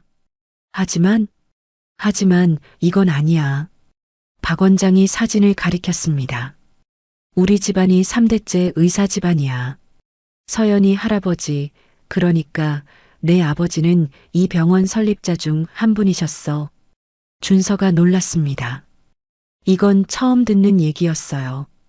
우리 집안 체면이 말이 아니야. 경운기 타는 시골 할머니라니. 할머니가 경운기 타는 게 그렇게 부끄럽습니까? 부끄럽다기보다 박 원장이 말을 고쳤어요. 격이 안 맞아. 병원 이 사진들이 알면 어쩌겠나. 박 원장 사위가 저런 집안 출신이냐고 할 텐데. 준서가 고개를 들었습니다. 눈가에 핏줄이 선명했어요. 교수님, 저한테 수술 맡기셨을 땐 집안 따지지 않으셨잖습니까? 수술 실력과 결혼은 다른 문제야. 박 원장이 단호하게 말했습니다. 의사로서 자네를 인정하는 것과 사위로 받아들이는 건 별개야. 서연이는 뭐라고 합니까? 서연이? 박 원장이 쓴웃음을 지었어요. 나 준서랑 헤어질게. 더는 못 견디겠어라고. 준서의 가슴이 무너졌습니다. 직접 그렇게 말했습니까? 그래. 할머니는 좋은 분 같은데 나랑은 세계가 너무 달라. 친구들이 다 비웃어라고 하더군. 박 원장이 일어섰어요. 미안하지만 서연이와는 정리하게. 이미 서연이도 마음을 정한 것 같으니. 준서의 목이 잠시 떨렸습니다. 세상이 아니라 교수님 마음이 그렇겠죠. 박 원장이 돌아섰어요. 눈빛이 차갑게 수축됐습니다. 아, 그리고 하나 더. 내가 마음에 안 들면 우리 병원을 나가. 부원장 자리는 이미 내 것이나 마찬가지야. 이 사진 과반수가 나를 지지하고 있어. 박 원장이 준서를 뚫어지게 쳐다봤어요. 내 딸과 헤어진다고 해서 자네를 특별히 미워하진 않을 거야. 하지만 내 눈밖에 나면 자네도 많이 힘들어질 거야. 수술 배정, 학회 발표, 승진. 모든 게 내 손안에 있어. 제 뿌리를 부정하라는 말이면 제가 의사라는 것도 부정하라는 겁니다. 준서가 단호하게 말했습니다. 그건 못합니다. 박 원장이 문손잡이를 잡았어요. 후회할 거야. 서연이도 잃고 병원에서의 미래도 잃고 후회하지 않습니다. 문이 닫혔습니다. 형광등 소리만 윙하고 울렸어요. 준서는 복도를 걸었습니다. 발걸음이 무거웠어요. 벽에 기대어 섰다가 주먹을 쥐었다 폈다를 반복했습니다. 할머니가 경운기 안 타셨으면 그 생각이 스쳐 지나갔어요. 준서는 자신이 너무 싫어졌습니다. 아니야. 내가 미쳤지. 할머니가 뭘 잘못하셨다고. 하지만 한편으론 정말 아주 잠깐이지만 원망스러운 마음이 들었습니다. 왜 하필 경운기로 마중 나오셨을까? 택시라도 타고 오시지. 그 자신을 향한 혐오감에 준서는 벽에 주먹을 쳤습니다. 쿵! 손등에서 피가 났어요. 빨간 피가 손가락 사이로 흘러내렸습니다. 며칠 후 준서의 휴대폰이 울렸습니다. 할머니였어요. 준서야, 잘 지내니? 네, 할머니. 그래, 잘 들어갔지?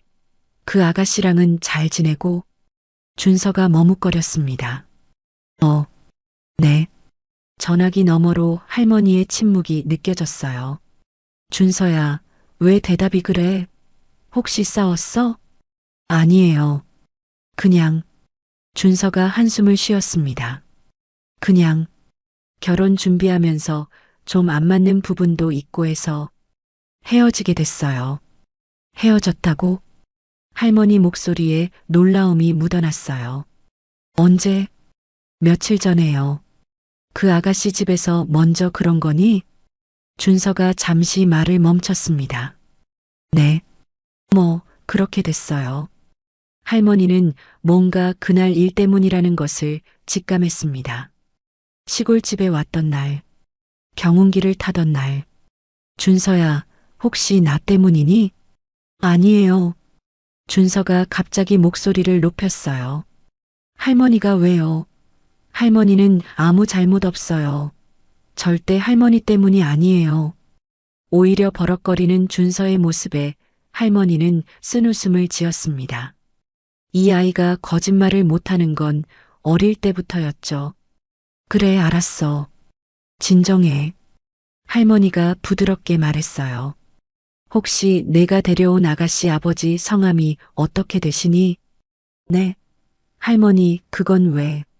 아니, 그냥 궁금해서 그래. 준서가 의아해하며 대답했습니다. 박정훈이요. 우리 병원 교수시고 내일 부원장 선거 후보예요. 박정훈. 할머니가 나직이 되뇌었어요. 그래, 알았다. 준서야, 내일 병원에 중요한 일 있다며? 네, 부원장 선출이요. 그래. 잘 되길 바란다. 네, 할머니. 준서야. 네. 너는 아무 잘못 없어. 알지? 준서의 눈가가 뜨거워졌습니다. 네. 할머니도요. 그래. 잘 자거라. 전화를 끊고 할머니는 잠시 생각에 잠겼습니다. 박정훈. 어디서 들어본 이름이었어요. 할머니는 낡은 서류철을 꺼냈습니다. 30년간 장학금을 준 학생들의 명단이었죠. 손가락이 한 줄에서 멈췄습니다.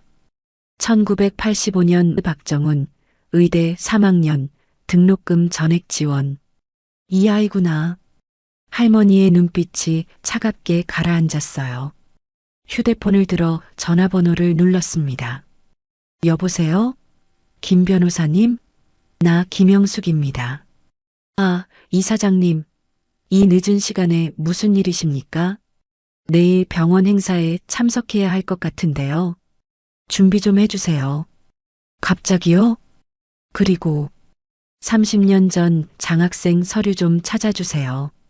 박정훈이라는 학생 있을 겁니다. 알겠습니다. 그런데 왜? 내일 알게 될 거예요. 할머니가 전화를 끊고 창밖을 봤습니다. 우리 준서를 버린 사람이 내가 도와준 아이였다니. 할머니의 주름진 얼굴에 결연한 표정이 스쳤어요. 이번엔 내가 나서야겠구나. 그날 밤 할머니는 오랜만에 정장을 꺼냈습니다. 다음 날 대강당. 오전 9시 병원 최대 행사장인 대강당이 사람들로 가득 찼습니다. 스크린엔 병원 로고가 흐르고 있었고 객석엔 정장을 차려입은 이사진과 의료진이 앉아 있었어요. 그 사이 준서의 삶은 지옥이었습니다. 월요일 수술 배정에서 빠졌어요. 다른 의사가 더 적합하다는 이유였죠. 수요일 또 빠졌습니다. 환자가 다른 의사를 원한다고 했어요. 금요일 학회 발표 명단에서 이름이 사라졌습니다. 준비가 부족한 것 같아서라는 통보를 받았죠. 준서는 대강당 뒷자리에 앉아 있었습니다. 눈 밑에 다크서클이 짙었어요. 박 원장은 맨 앞줄 중앙에 앉아 있었습니다. 양옆의 이사들과 친밀하게 대화를 나누며 자신감 넘치는 모습이었죠. 오늘이 부원장 투표일이죠? 박 원장이 유력하다던데. 최 교수는 가망이 없을 거야. 정치력이 부족하니까. 속삭임이 여기저기서 들렸어요. 박 원장의 입꼬리가 살짝 올라갔습니다. 승리를 확신하는 미소였죠. 최 교수는 뒷줄에 조용히 앉아 있었어요. 낡은 가운을 입은 채로. 그의 옆자리엔 아무도 앉지 않았습니다. 외로워 보였어요. 역시 박 원장이 이기겠구나. 준서는 생각했습니다. 그럼 나는. 사회자가 마이크를 잡았습니다. 부원장 선출 투표에 앞서 특별 발표가 있겠습니다. 예정에 없던 순서였어요. 청중이 웅성거렸습니다. 오늘 저희 병원에 특별한 손님이 오셨습니다. 청중이 웅성거렸어요. 그동안 저희 병원 발전을 위해 익명으로 후원해 주신 분이 계십니다. 박 원장이 고개를 들었습니다. 익명 후원자? 누구지? 뿐만 아니라 30년간 전국의 의대생 100명에게 장학금을 지원하시며 대한민국 의료계의 발전에 헌신하신 분입니다. 이 사진들이 서로를 쳐다봤어요. 오늘 처음으로 그 익명의 후원자께서 직접 이 자리에 나와주시기로 하셨습니다. 사회자가 무대 옆을 향해 손짓했어요.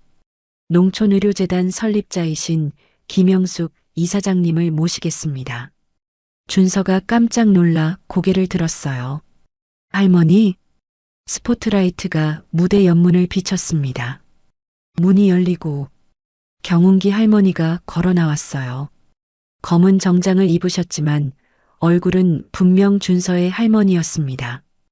햇빛에 그을린 피부, 깊은 주름, 그리고 따뜻한 눈빛. 하지만 어깨는 꼿꼿했고 걸음걸이엔 위험이 있었어요. 대강당이 술렁였습니다. 저분이 누구야? 농촌의료재단? 처음 듣는데. 잠깐 얼굴이 낯익은데. 박 원장의 얼굴이 하얗게 질렸습니다. 손에 든 프로그램 책자가 바들바들 떨렸어요. 저분이. 사회자가 소개를 이었습니다. 김영숙 이사장님은 전국 농지 10만 평을 소유하고 계시며 지난 30년간 농촌 의대생 100명에게 장학금을 지원하셨습니다. 스크린에 자료가 떴어요. 오래된 신문 기사들이었죠. 1995년 농촌 의대생 장학재단 설립, 2005년 100명째 장학생 배출, 그리고 금번 본 병원 발전을 위해 100억 원을 기부하기로 하셨습니다. 와 하는 탄성이 터져 나왔어요. 박 원장의 손가락이 조용히 떨렸습니다. 옆자리 이사가 속삭였어요. 박 원장, 저분이 누구야? 글쎄, 나도. 할머니가 단상으로 올라갔습니다. 마이크를 받아든 할머니의 손은 거칠었어요.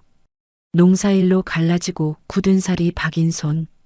하지만 그 손이 마이크를 쥐는 모습은 단단했습니다.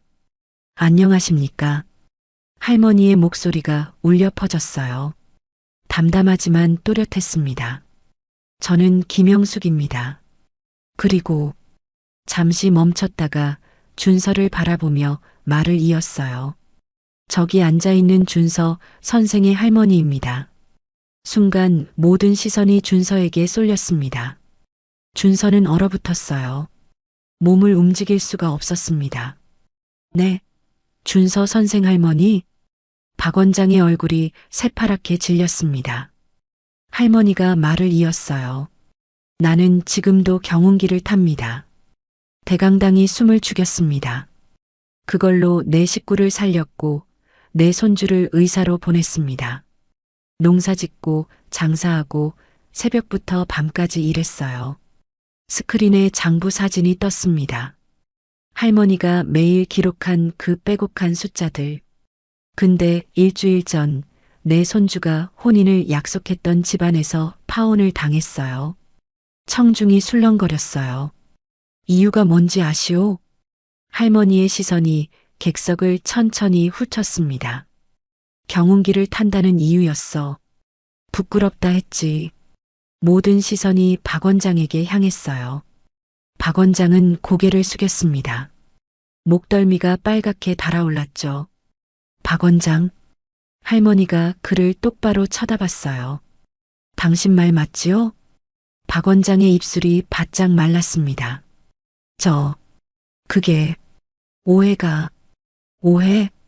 할머니가 말을 끊었어요. 청중이 충격에 빠졌습니다. 100억 기부 조건은 단 하나요. 할머니가 청중을 향해 말했습니다. 품격을 아는 사람이 부원장이 되는 것. 이 사진들이 서로를 쳐다봤어요. 경운기가 부끄럽다 한 그 입하고 100억 받겠다고 웃는 그 얼굴. 어느 쪽이 더 부끄러운지 여러분이 판단해 주시오. 정적이 흘렀습니다. 무거운 정적이었어요. 최 교수가 일어섰습니다. 이사님들, 이제 투표를 시작하시죠. 한 이사가 손을 들었어요. 잠깐, 박 원장. 해명할 게 있으면 해보시오. 박 원장이 마이크를 잡았습니다. 손이 떨렸어요. 저는 단지 병원의 품위, 할머니가 끼어들었어요. 내가 30년간 장학금 준 학생 중에 박 원장도 있었소. 폭탄 같은 고백이었습니다. 청중이 아연실색했어요. 1985년 의대 3학년 박정훈. 집안이 어려워서 등록금 못 내던 학생. 내가 4년간 학비 전액 지원했지. 박 원장의 다리가 풀렸습니다. 의자에 털썩 주저앉았어요. 그때 편지 보냈었지요. 은희님, 평생 은혜 잊지 않겠습니다. 훌륭한 의사가 되어 보답하겠습니다. 할머니가 낡은 편지 봉투를 꺼냈어요. 아직도 갖고 있소. 최 교수가 다시 말했어요. 이제 정말 투표를 해야 할 시간입니다. 우리 병원의 진정한 품격을 보여줄 시간이죠. 박 원장이 벌떡 일어났습니다. 이건 협박이야. 돈으로 병원을 좌지우지하려는 협박? 최 교수가 비웃었어요. 자네가 준서 선생한테 한 게 협박이지. 내 눈밖에 나면 힘들어질 거다. 그게 협박 아닌가? 이사진들이 수군거렸습니다. 박 원장이 그런 말을. 인격적으로 문제가 100억 기부가 날아가면 이사장이 망치를 두드렸습니다. 투표를 시작하겠습니다. 투표용지가 돌았어요. 이사진들이 하나둘 펜을 들었습니다. 준서는 할머니를 바라봤습니다. 눈물이 흘렀어요. 자신이 한순간이라도 할머니를 원망했다는 사실이 너무 부끄러웠습니다.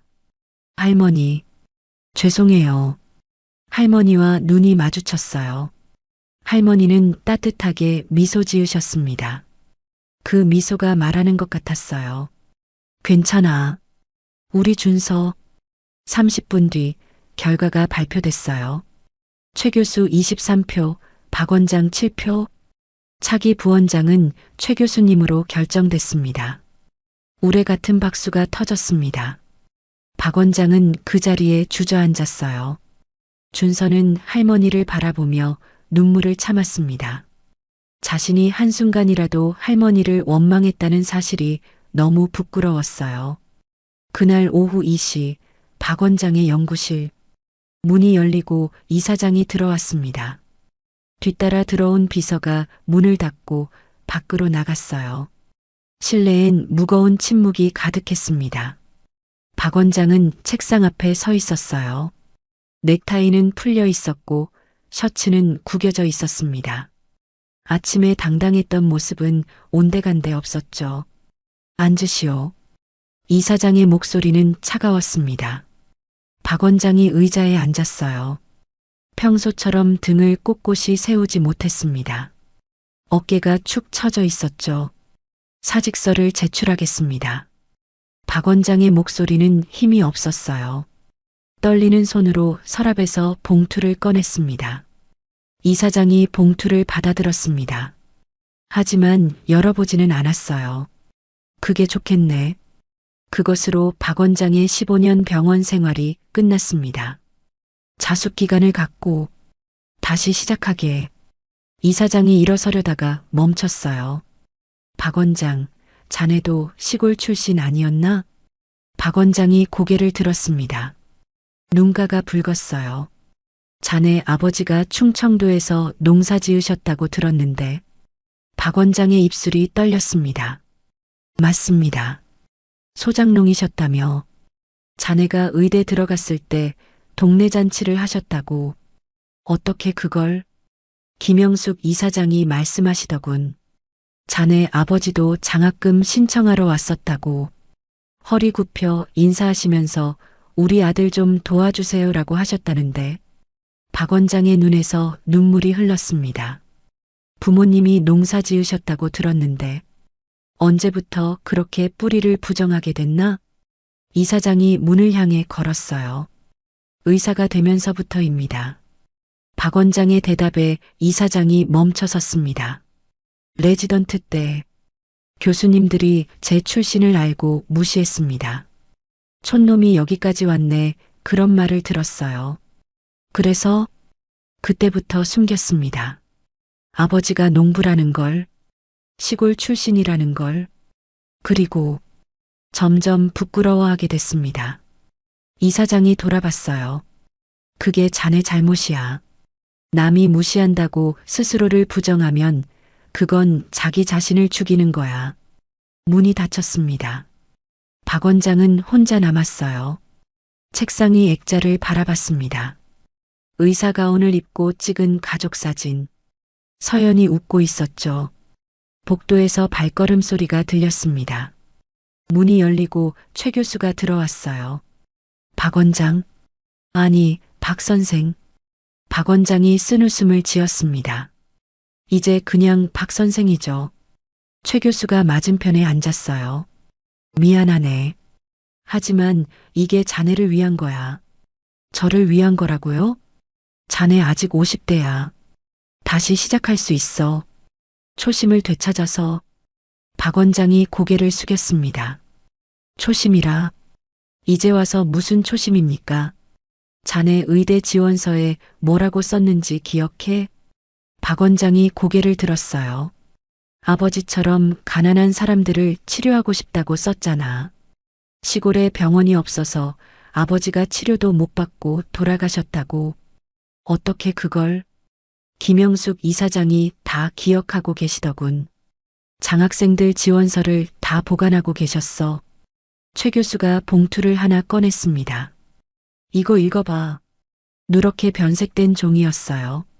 30년 전 박 원장이 쓴 자기소개서였습니다.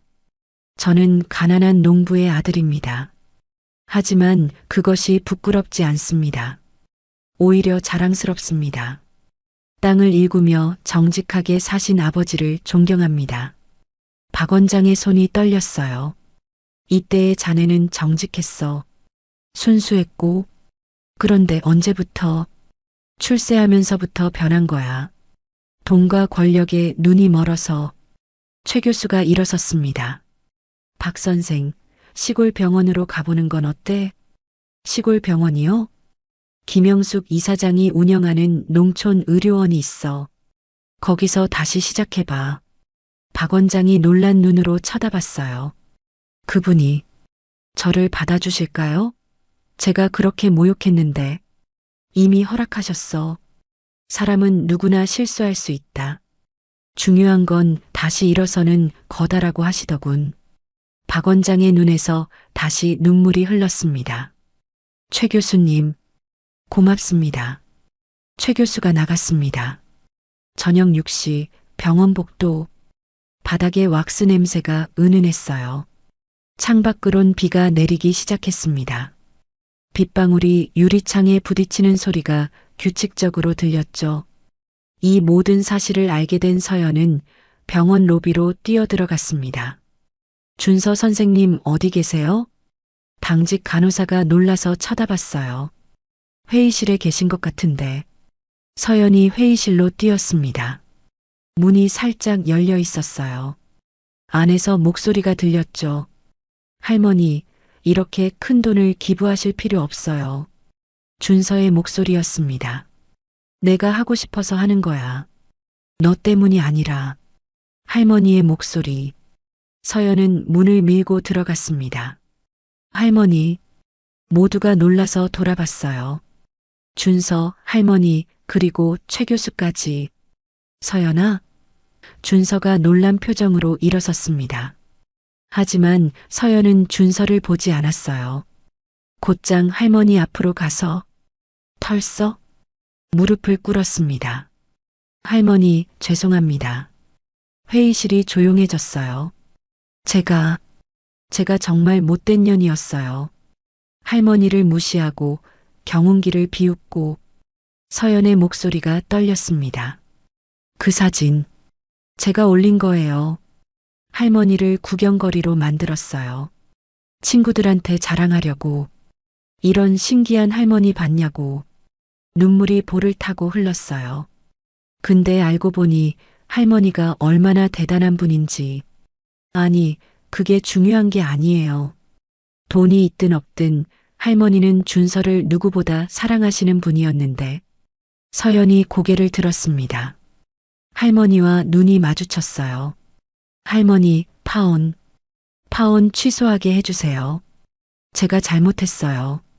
준서한테도 빌게요. 평생 빌게요. 준서가 다가왔습니다. 서연, 일어나. 싫어.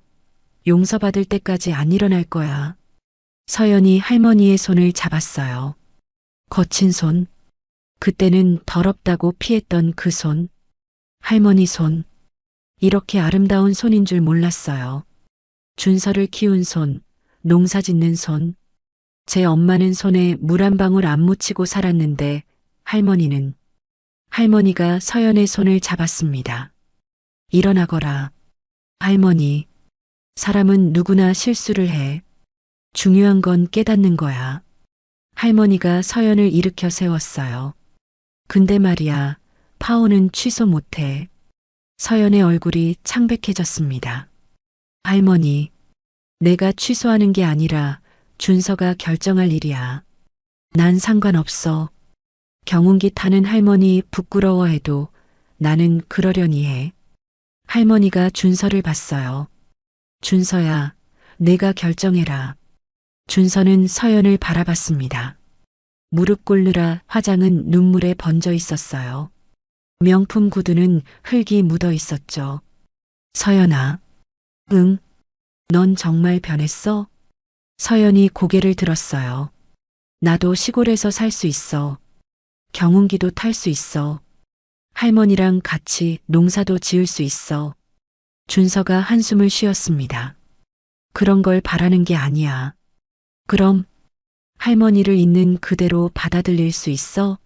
경운기를 타든 벤츠를 타든 그게 중요한 게 아니라는 걸 알겠어? 서연이 울면서 고개를 끄덕였어요. 이제 알아. 내가 얼마나 천박했는지. 그때 할머니가 말했습니다. 준서야, 이 아가씨도 아직 어려. 실수할 수 있지. 할머니. 근데 중요한 건 지금 여기까지 왔다는 거야.